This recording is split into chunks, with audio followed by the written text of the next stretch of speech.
عملنا مجهود اللي هو كبير وكبير بزاف مالي. زيد عليه الحمد لله البرامج الملكية اللي نزلناها للميدان اللي هي الدعم المباشر اللي 26 مليار ديال الدرهم، 9 مليار ونص ديال الدرهم ديال لايمو اوبليغاتوار باش الناس كداوى وكتشوفوا دون لي كونديسيون اليوم كيمشيو للقطاع الخاص ويمشيو للقطاع العام وكيداواو.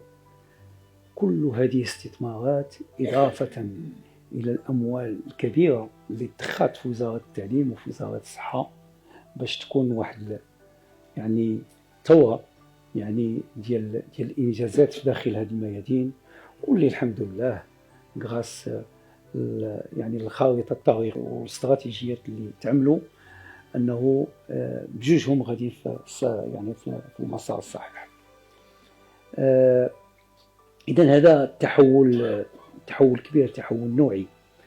ما يمكنش نساو 26 مليار درهم، ما نساوش 9 مليار ونص ديال الدرهم، ما نساوش 25% ديال لوغمونطاسيون ديال لي صالير، ما نساوش 1000 درهم، ما نساوش 1500 درهم، ما نساوش 3500 ديال الدرهم ديال الخانه 590 ديال لي زامبو. هادو كلهم فين مشاو للمواطن، مشاو باش هاد البلاد يكون فيها واحد لا جوستيس سوسيال كي امبورطون بور